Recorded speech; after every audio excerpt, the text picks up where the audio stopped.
Shannah Game is a certified financial planner, certified trauma of money specialist, and the unapologetically bold host of the award-winning Everyone's Talkin' Money podcast, a New York Times top 4 money podcast with over 28 million downloads. Shannah's new book, Unraveling Your Relationship with Money, Discover and Ditch Your Money Trauma so you can live an abundant life, takes her readers on a transformative journey to heal the emotional wounds of financial shame, fear, and anxiety. The book empowers them to rewrite their money stories and live with abundance. Shannah's got over 20 years of experience as a money coach, and she has made it her mission to challenge the outdated money advice we hear and focus on what really matters. And that's how people think, feel, and act around money. Her work has helped thousands break free from financial struggles, overcome their limiting beliefs, and create wealth on their own terms. So Shannah's not here to sugarcoat. She is here to flip the script on finances, deliver us some no BS advice, and show you how to finally align your money with the life you truly want. Welcome, Shannah. Wow, thanks so much. Could you wake me up every morning to that?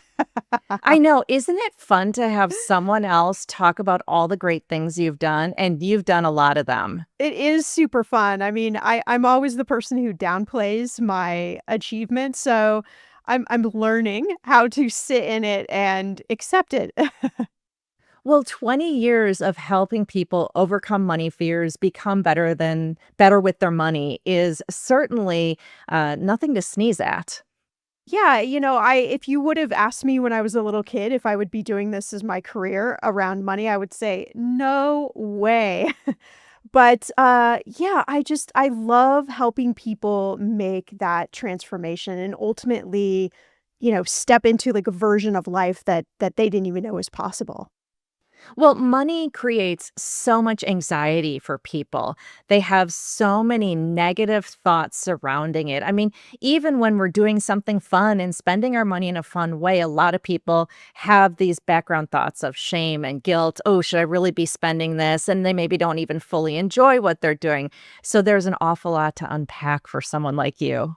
There is a lot to unpack, and I think what I love about the work I do is that I really do focus on the emotions, the story, the trauma, the stuff behind the scenes that most money experts just kind of brush over. But to me, that's really the secret sauce, if you will, and that is where I've seen the most transformation because it's as most of us know, money is not just about math. It's about all of this other stuff. Well, I think a lot of people don't recognize that there is such a thing as money trauma. So I would love for you to kind of give us a quick primer on that and how it really impacts us as individuals.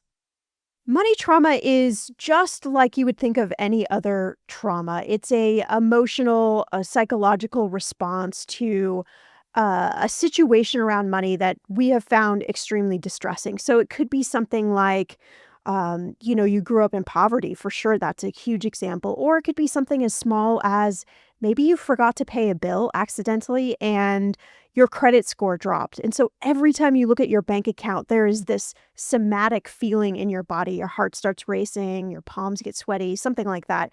Or you think, oh my gosh, this is going to happen to me every time. I'm terrible with money. And so we create this traumatic response to money. And then, of course, it could be anything in between, being laid off from a job. It could be, a financial infidelity with a partner or a spouse. I mean, there's lots of different ways that this shows up. But the best way to know if it exists is to watch what happens in your body around people and different circumstances that you interact with money. When you start feeling like, I'm starting to feel a little anxious, a little nervous, something's happened, that is your clue to just pause, have a little bit of awareness, and ask yourself, okay, where is this coming from? Okay, so in relationships, the trauma can really rear its head there. And today we are talking about arguing your way to a wealthier relationship. And I don't think that anyone in our audience is thinking that arguing about money with your partner is actually a good thing. But you seem to think that it might be an okay thing. I think most couples, right, we think that arguing about this big topic, right, that feels like so taboo, money feels so taboo, is this sign of doom or, that it's leading to divorce. And of course, it is one of the biggest, leading causes of divorce. But I think it's actually a place to create a stronger, more connected relationship because money fights, they're not about money, right? They're about, power and security and value and fears and all of these like underlying messages that sometimes we don't even recognize in ourselves, let alone being able to recognize in a partner. So I think, when we can find a healthy relationship up around having discussions about money, even if they become heated, I think that's a pathway to more intimacy and connection. And so I think it takes the brain to switch it into a different frame because we've been taught that if we have an argument about money, it's like the worst, terrible thing ever. Well, when you said that you wanted to talk about this, I was like, okay, this is going to be interesting.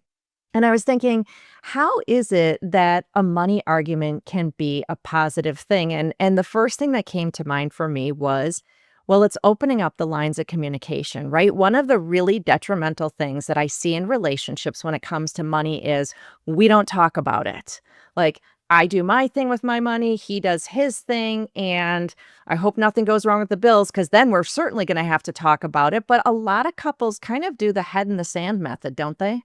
Most couples do. I hear from a lot of couples. And listen, I've been a money expert for a long time, and I will tell you that work with couples, it's a therapy session. It's the part where I come in and actually give them the action steps around money is such a minimal part of the interaction. It really is, kind of navigating these stories and these beliefs and all of this stuff that we haven't really worked through. And so it's just, I think, this place that couples just get absolutely stuck. And I tend to think that it's actually a red flag if you never talk about money or if you don't have Right. arguments around money, because that means that there's this whole giant area of life that we can't avoid that we are just trying to like tuck away in a closet. So, you as the divorce expert will know this, but most couples say to me, "Well, we're just going to keep everything separate.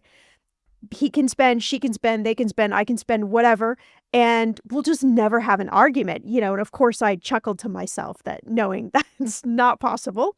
Probably not the best advice and definitely not what you should do. So, I really encourage, even if it feels scary and it feels like, oh my gosh, this is the worst conversation I'm going to have in my whole entire life. I promise you, you will get through it and they do get easier. It is so funny that you talked about keeping the money separate and therefore we'll never have any arguments because that is exactly what I was preparing to say next. I was going to say that I work with couples who, when couples are deciding we're getting married or we're going to be in a long term relationship together, how are we going to manage the money? There's choices. It's keep it all separate, put it all together, or do something in between. And I see a lot of people coming into that conversation with the thought of if we keep it separate, that will reduce the disagreements about money because we're each in control of our own money. But guess what? If you're coming together in a long term relationship, your money is intertwined. So even if you have those separate accounts, which by the way, I think is great to have separate accounts, you still have financial things that are happening together. You still have the rent or the mortgage that has to be paid together. You still have the utilities. Who's paying for dinner? All of those things. You can't pretend we're never going to disagree about money. Yeah, and let alone, right, let's inject kids into that conversation, right? That gets super, super complex. So, I think that it's most couples think it's a all or nothing game, right? And there is a healthy middle area there that you can come together. And I think the key is figuring out what are the like the system, the boundaries, the rules, whatever you want to call it, that really work and support your communication. And I think the number one downfall that most couples have is they go straight to the blame game. They go straight to the judgment. You spent this, you did this, and I know if someone's coming at me with blame and pointing their finger, I'm immediately gonna be defensive. Like, that is, you're opening the door. So I think, it comes down to phrasing too. So if it's something like, "You always spend too much," right? That feels more like a blame. Thinking about switching it just by saying something like, "I feel anxious when you spend money, and it's unexpected. And, this is my feelings and this is what I'm expressing," versus, putting it on that other person. Right. Well, I have two big rules that I use when, working with couples for how to talk about money, how to manage money together.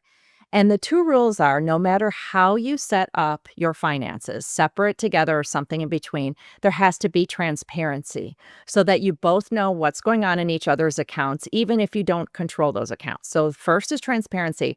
And the second big rule is we agree that we're willing to change how we do things because we might come up with some rules surrounding how much we each spend on our hobbies, right?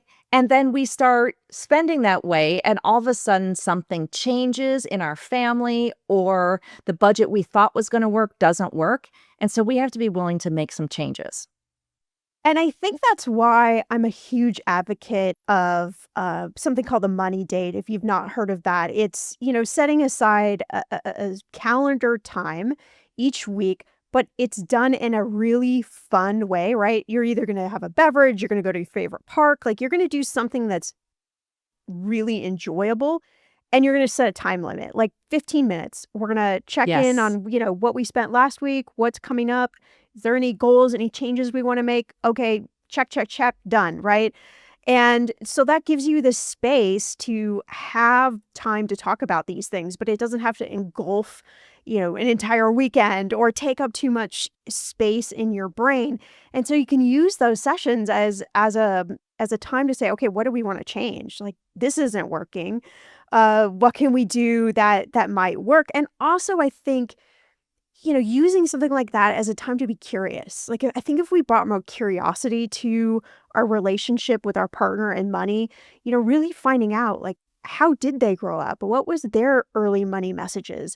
What did they learn? How does that translate into how they interact with money today? I think, again, it's like it's just taking down that armor that we tend to put up when we feel like somebody is judging us around this really already really sensitive topic.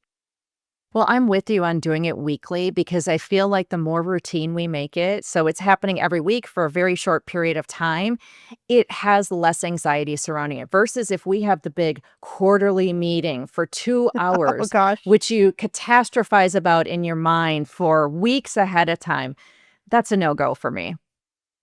I agree. And that's what happens with most couples, right? And it's like it's built up into this big giant like momentous thing. And so that is already going to bring a level of anxiety that, is just going to tip the scales for someone in that. And so I think it's really important, if we even back up just a little bit for everyone to take, a deep dive into their own relationship with money, their own money story. Think about the first money memory you had. Think about what your parents said or didn't say around money or whoever raised you. Think about those beliefs that maybe came from childhood. I know I mimic things that, my dad did, and every time I do it, I catch myself. I'm like, "Oh my gosh, I'm doing that again," and it's not my belief, but it's showing up because it's just so unconscious for me, and that's, what happens with money. So I think taking time to really look at yourself, your relationship with money, your story around money, before then entering into the conversation with your partner, because when you have at least a little bit of a grasp on yours, I think that's a place to be able to receive somebody else's and really look for the strengths of how you can work together. Okay, let's talk about the money fights. I know that when a fight comes up, you say that there is some opportunity here in this argument, and I would love to hear about that. We tend to argue about past things. We tend to argue about, something you spent money on, something you did. Do you have too much student loan debt, your credit card? We tend to argue about the past things. And the problem is that those arguments, they don't really get resolved because it's a past something. It leads to, grudges and animosity. So I think that, there's a way that you can state something like, I feel anxious, I feel fear, I feel uncomfortable that you spent such and such, or that you did such and such with your money. But that has happened.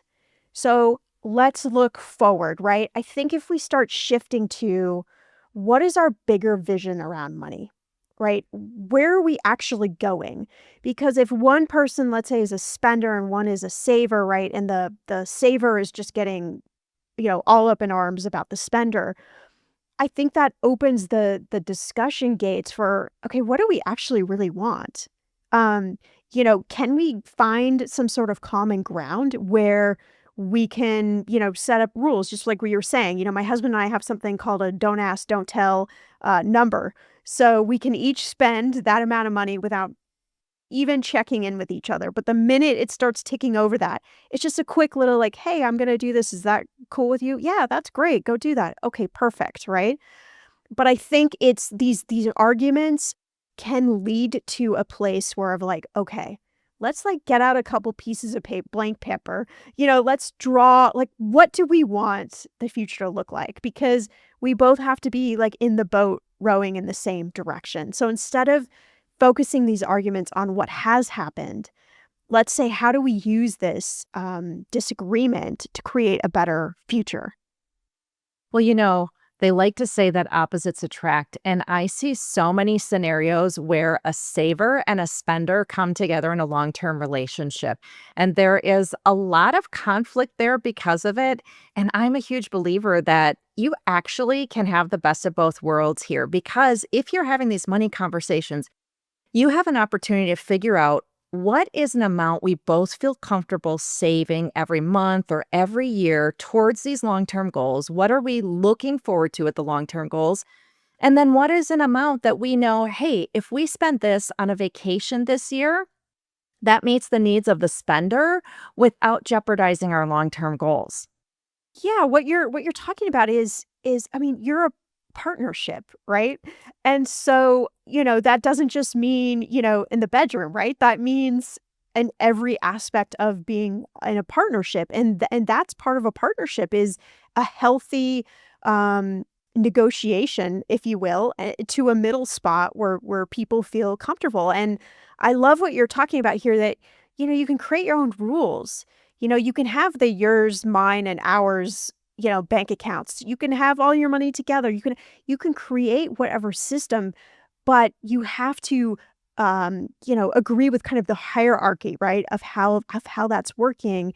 And I think that if more couples actually leaned into their strengths and realize like, oh, my strength might be your weakness, your strength might be mine. Like, how can we create the rules around money in a way that support both of those and create a level of trust that build, a stronger relationship?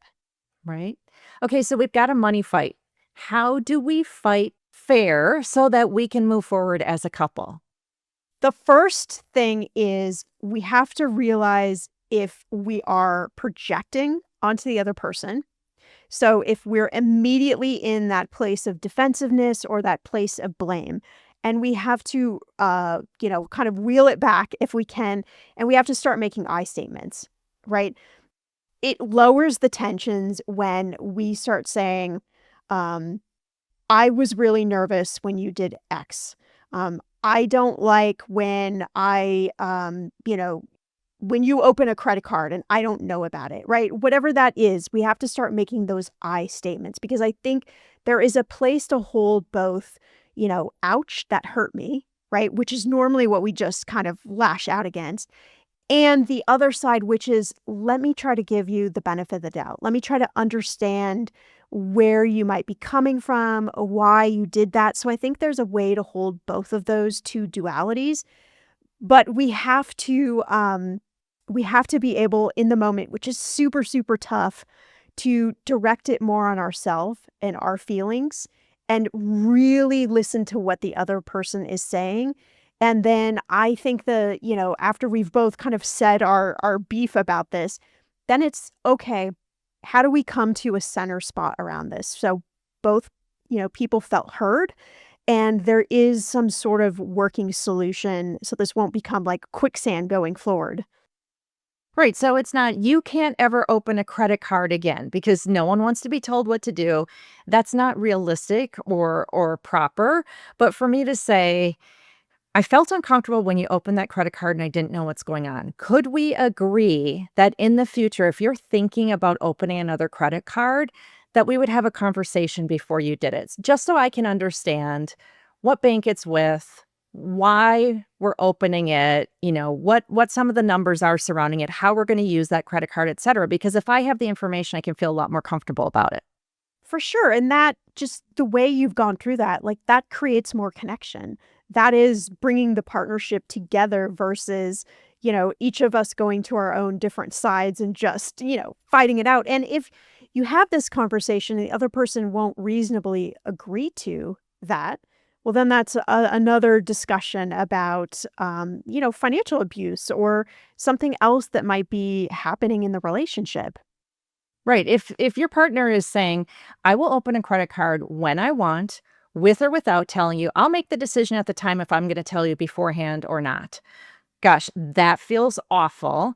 And to me, your problem is not necessarily about money. There's a different problem that we have to talk about. There is a much different problem. So, this really is where it comes, to owning your own power and, knowing that these conversations, they should be mutual. You should both be able to, have your side heard, if you will, and come to some sort of agreement together. If that is not happening, then yeah, there's a lot more layers to the onion there that we need to dissect and talk about. Let's wind this out by talking about setting financial goals as a couple, because I think if someone's listening to us, they're thinking, gosh, it sure isn't romantic to talk about money. And it almost feels like all this money talk is going to get in the way of our relationship and our romance. This may seem very juvenile, but I love the idea of getting out blank pieces of paper, creating your joint money vision board, if you will. Call it whatever you want. Cut out pictures, draw things, write words, but use it as a time to just dream about what you want in the future without bringing in numbers. The numbers piece comes later. The first piece is just crafting this vision. And if we don't know where we're headed, we don't know what to do with our money. So let the vision be really this powerful roadmap to help you then plug in, okay, how do we get here? How do we afford the second beach house? How do we, go on multiple vacations? How do we afford the kids this or that? But first we have to know what that vision looks like as a unit. And you can have your own separate things that you want to do. Maybe you want to go on a girls trip. It could be anything, right? But once we have the vision, then that's a place for you as a couple to always come back to. Like, are we going towards this vision? Or are we going away from that? But make it fun. Absolutely fun. Yeah, but then you also have to do the not fun part. Okay, we're in a bunch of credit card debt, and I don't see how we can ever get to that dream. That's not romantic to talk about the credit card debt. It's not romantic if you phrase it that way. I'm a big believer in the energy that you put towards something really dictates, right? Let's make paying off the debt a priority. Let's make paying off the debt fun. Let's take little micro steps. So the first $1,000 we pay off, we're going to go do a tiny little something to celebrate that. Like, let's do this as a partnership and not make it something that is another stressor in the relationship. I love that. Let's talk about your book, Unraveling Your Relationship with Money. This book is really a love letter to everyone who reads it. I'm a money expert. I've made plenty of mistakes. I talk very openly about my relationships. I've been through a divorce. I've been through financial infidelity, all sorts of things. And I infuse lots of other people's story in here, and it's really just a place to help you understand this crazy thing called relationship with money and help you get to a place of awareness of what yours is and what you really want it to be, so that when you get to that numbers piece, you have the sort of emotional platform to help you get there. We are going to link to your book in the show notes as well as your fabulous podcast. Shannah, thank you so much for being here today. It is always fun talking to you. Thank you for having me.